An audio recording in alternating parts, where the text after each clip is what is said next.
शरद पवार आणि सुप्रिया सुळेंनी आज दिल्लीमध्ये पंतप्रधान नरेंद्र मोदी यांची भेट घेतली। सीजेपी आंदोलनाचा मुद्दा पवारांनी मोदींकडे मांडला असेल, शशिकांत शिंदे यांनी ही माहिती दिली।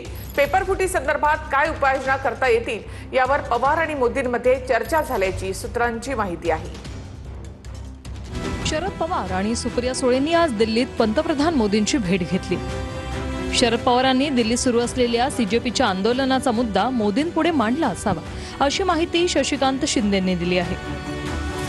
20 जुलैला दिल्लीत सीजेपीकडून संसदेवर मोर्चा काढण्याचा प्रयत्न झाला। यावेळी पोलिसांनी आंदोलकांवर लाठीचार्ज केला होता।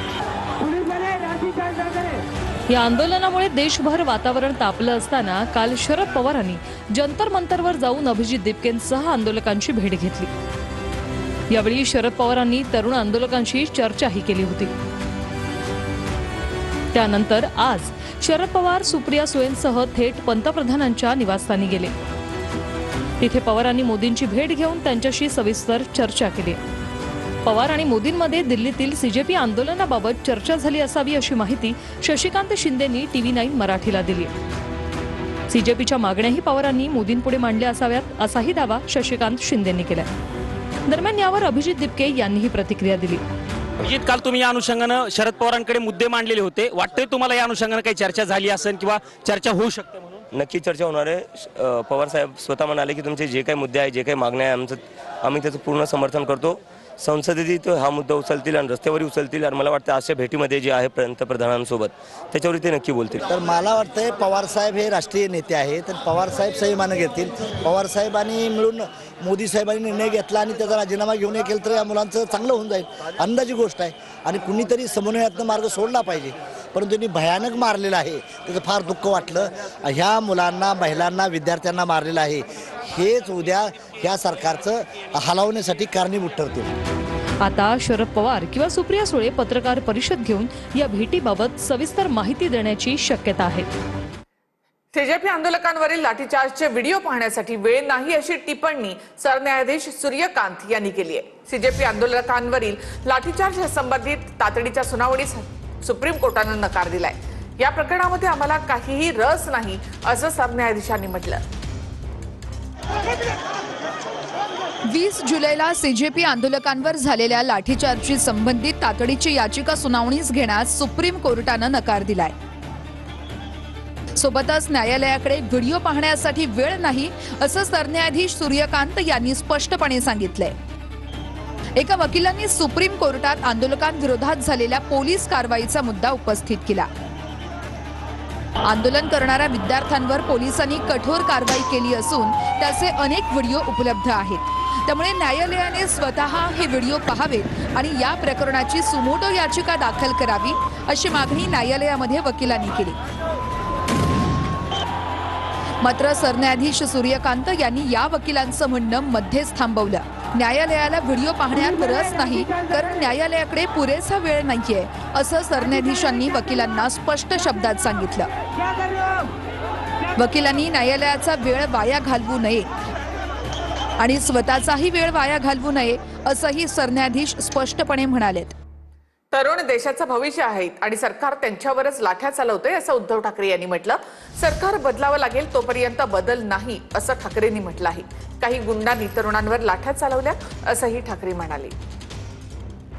अगर हम देखें तो जिस बेरहमी के साथ सरकार इनके साथ पेश आ रही है या सुलूक कर रही है, ये कोई प्रजातंत्र का लक्षण नहीं है। ये तो अब बहुत सारे लोग कहने लगे कि इनसे तो अंग्रेज अच्छे थे, ऐसी बात क्यों करने लगे लोग।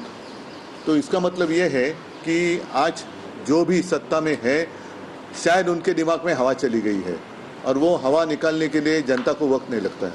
RSS कडनं एक असं स्टेटमेंट केलं गेलं होसबळेंकडनं की पाकिस्तान बरोबर चर्चेचे दरवाजे खुले ठेवले पाहिजेत। आता नेमकं पाकिस्तान बरोबर लढायचं की नाही लढायचं आणि या आंदोलनात पाकिस्तानचा हात असेल असं जर का या सत्ताधाऱ्यांना वाटत असेल तर त्या हाताच्या तोंडाबरोबर तुम्ही बोलता तर मग या देशातल्या विद्यार्थ्यांशी, जे हे विद्यार्थी आपल्या देशाचे भाग्य विधाते आहेत, त्यांच्याबरोबर बोलण्यात तुम्हाला कमीपणा का वाटतो? ज्या असभ्यपणाने अत्याचार केला गेलेला आहे, काल तर एक की मुलगीच तिचे कपडे फाडले गेले, ही कोणती हिंदू संस्कृती आहे?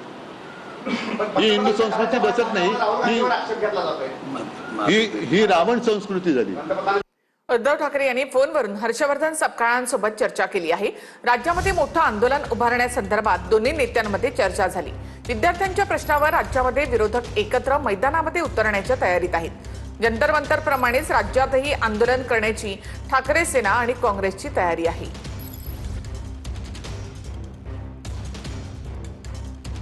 उद्धव ठाकरे यांनी फोनवरून हर्षवर्धन सपकाळ यांच्यासोबत चर्चा केली. काँग्रेस आणि ठाकरेंची शिवसेना मिळून राज्यामध्ये मोठं आंदोलन उभारण्याच्या तयारीत आहे. मराठा नेते मनोज जरांगे यांनी आज दिल्लीमध्ये जंतर मंतरवर जाऊन जंतर मंतरवर जाऊन अभिजित दिपके यांची भेट घेतली. पुन्हा हात उचलाल तर मराठे दिल्लीमध्ये आणेन, मनोज जरांगे यांनी सरकारला हा इशारा दिलाय. मराठा नेते मनोज जरांगेंनी आज दिल्लीतील जंतर मंतरवर जाऊन अभिजित दिपकेंची भेट घेतली.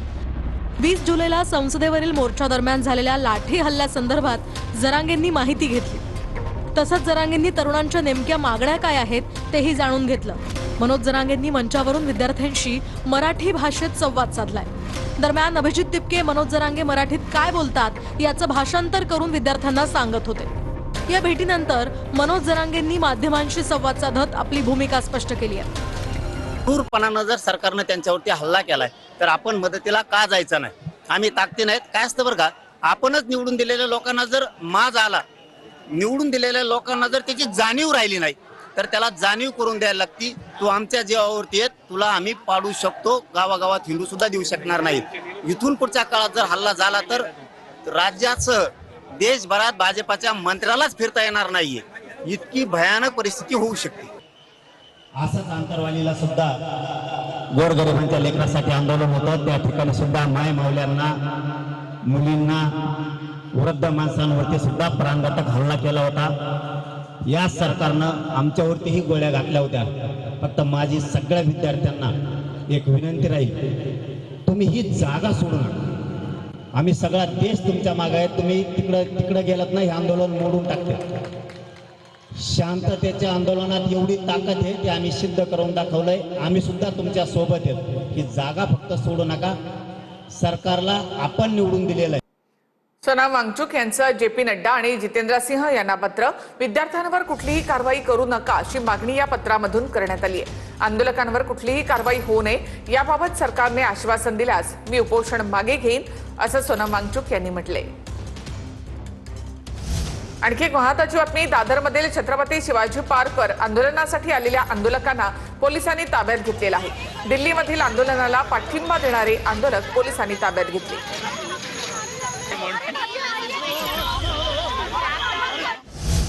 नागपुरात भाजप कार्यकर्त्यांनी काँग्रेसच्या विरोधामध्ये आंदोलन केलं. भाजप कार्यकर्त्यांनी काँग्रेस कार्यालयावर जाण्याचा प्रयत्न केला असता पोलिसांनी आंदोलकांना ताब्यात घेतलेलं आहे. राहुल गांधींच्या विरोधामध्ये इथे भाजप कार्यकर्त्यांनी जोरदार घोषणाबाजी केली.